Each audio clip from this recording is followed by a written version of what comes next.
ناظرین کرام، السلام علیکم ورحمۃ اللہ تعالی وبرکاتہ۔ آج کی ویڈیو میں ہم بات کرنے والے ہیں سورہ یاسین شریف کے۔ مقام نزول سورہ یاسین مکہ مکرمہ میں نازل ہوئی۔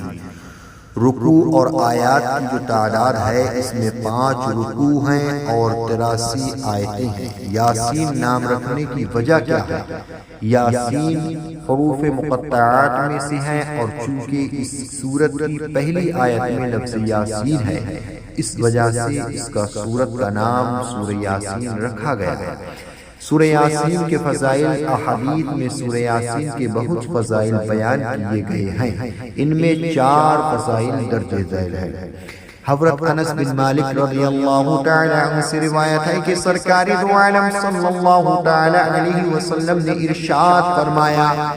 ہر چیز کے لیے قلب ہے اور قرآن کا قلب سورہ یاسین ہے، اور جس نے سورہ یاسین پڑھی تو اللہ تعالیٰ اس کے لیے 10 بار قرآن پڑھنے کا ثواب لکھتا ہے۔ حضرت معقل بن یسار رضی اللہ تعالی عنہ سے روایت ہے کہ رسول اللہ صلی اللہ تعالی علیہ وسلم نے ارشاد فرمایا، جو اللہ تعالیٰ کی رضا کے لیے سورہ یاسین پڑھے گا تو اس کے گزشتہ گناہ بخش دیے جائیں گے، لہذا اسے مرنے والے کے پاس پڑھا کرو۔ حضرت عطا بن ابی رباح رضی اللہ تعالی عنہ فرماتے ہیں، مجھے خبر ملی ہے کہ حضور پر نور صلی اللہ تعالی علیہ وسلم نے ارشاد فرمایا، جو دن کے شروع میں سورہ یاسین پڑھ لے تو اس کی تمام ضرورتیں پوری ہوں گی۔ حضرت انس بن مالک رضی اللہ تعالی عنہ سے روایت ہے کہ حضور اقدس صلی اللہ تعالی علیہ وسلم نے ارشاد فرمایا، جو شخص ہر رات سورہ یاسین پڑھنے پر ہمیشگی اختیار کرے پھر وہ مر جائے تو شہادت کی موت مرے گا۔ حضرات، اب ان باتوں کو سننے کے بعد، ان احادیث کو سننے کے بعد جن حضرات کو قرآن عزیز پڑھنا آتا ہے وہ روزانہ پڑھ لیا کریں۔ سورہ یاسین کو بعد نماز فجر یاد کر لیا کریں، سورہ یاسین کو روزانہ پڑھ لیا کریں۔ اور جن حضرات کو قرآن عزیز پڑھنا نہیں آتا ہے ان سے میں گزارش کروں گا کہ ہمارا چینل احمد اسلامک ویڈیو اس نام سے ہے، اس چینل پہ جا کر کے روزانہ فجر کی نماز کے بعد سورہ یاسین شریف سن لیا کریں۔ اب میں سورہ یاسین پڑھنے کے لیے جا رہا ہوں، آپ حضرات بغور سماعت کریں۔ اعوذ باللہ من الشیطان الرجیم، بسم اللہ الرحمن الرحیم، یاسین والقرآن الحکیم انک لمن المرسلین علی صراط مستقیم تنزیل العزیز الرحیم لتنذر قوما ما انذر آباؤهم فهم غافلون لقد حق القول على أكثرهم فهم لا يؤمنون إنا جعلنا في أعناقهم أغلالا فهي إلى الأذقان فهم مقمحون وجعلنا من بين أيديهم صدا ومن خلفهم صدا فأغشيناهم فهم لا يبصرون وسواء عليهم أنذرتهم أم لم تنذرهم لا يؤمنون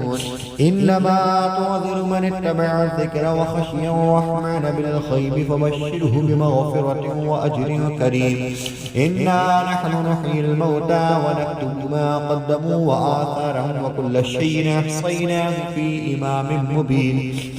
واضرب لهم مثلا أصحاب القرية إذ جاءها المرسلون إذ أرسلنا إليهم اثنين فكذبوهما فعززنا بثالث فقالوا إنا إليكم مرسلون قالوا ما أنتم إلا بشر مثلنا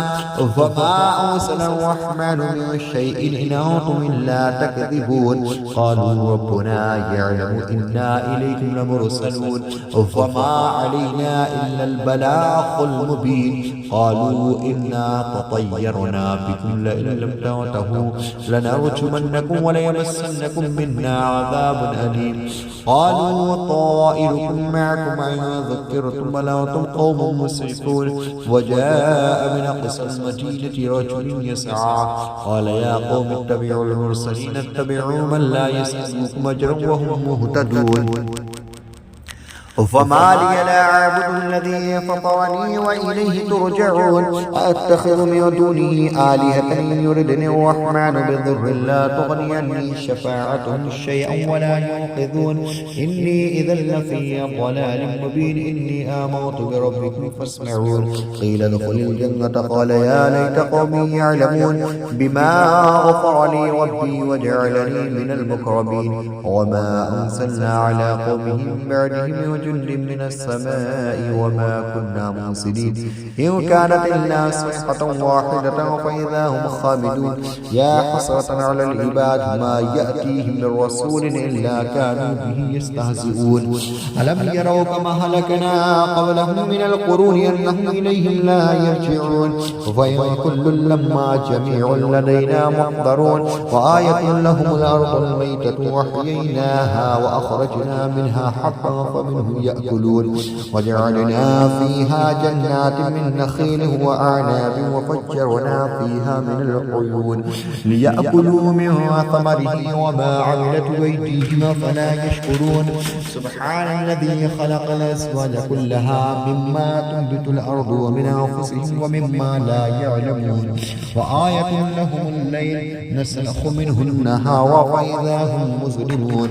والشمس تجري لمستقر لها ذلك تقدير العزيز العليم والقمر قدرناه منازل حتى عاد كالعرجون القديم لا الشمس ينبغي لها أن تدرك القمر ولا الليل سابق النهار وكل في فلك يسبحون وآية لهم أنا حملنا ذريتهم في الفلك المشحون وخلقنا لهم من مثله ما يركبون وإن نشأ نخرقهم فلا صريخ لهم ولا هم يوقظون إلا رحمة منا ومتاعا إلى حين وإذا قيل لهم اتقوا ما بين أيديكم وما خلفكم لعلكم ترحمون وما تأتيهم من آية من آيات ربهم إلا كانوا عنها معرضين وإذا قيل لهم أنفقوا مما رزقكم الله قال الذين كفروا للذين آمنوا أنطعم من لو يشاء الله وطعمه إن أنتم إلا في ضلال مبين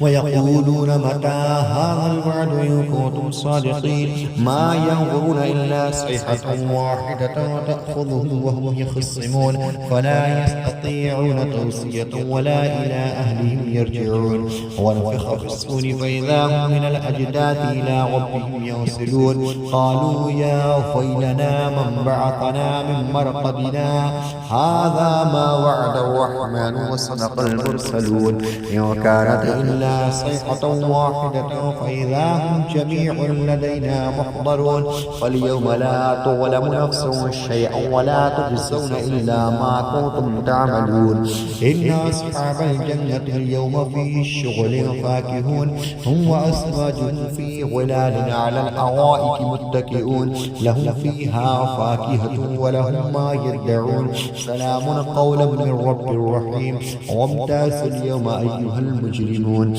ألم أعهد إليكم يا بني آدم ألا تعبدوا الشيطان إنه لكم عدو مبين وأن اعبدوني هذا صراط مستقيم ولقد أضل منكم جبلا وكثيرا فلم تكونوا تعقلون هذه جهنم التي كنتم توعدون اصلوها اليوم بما كنتم تكفرون اليوم نختم على أفواههم وتكلمنا أيديهم وتشهد أرجلهم بما كانوا يكسبون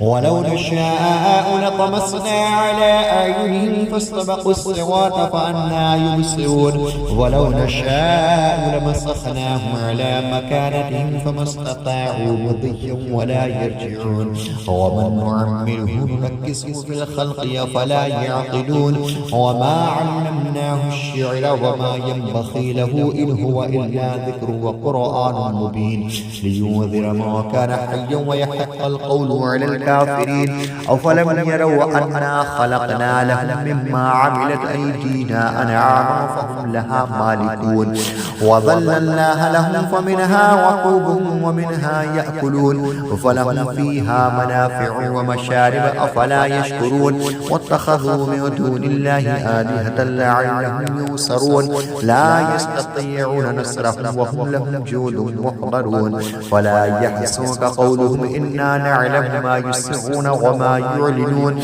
أولم ير الإنسان أنا خلقناه من نطفة فإذا هو خصيم مبين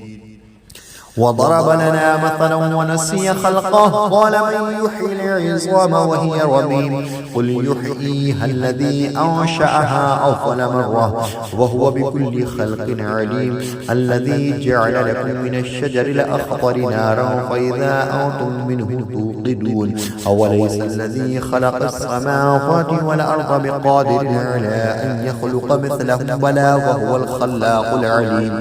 إنما أمره إذا أراد شيئا أن يقول له كن فيكون فسبحان الذي بيده ملكوت كل شيء وإليه ترجعون صدق الله مولانا العظيم। आप हजरात को हमारी वीडियो अच्छी लगी हो तो वीडियो को लाइक करें, शेयर करें और हमारे चैनल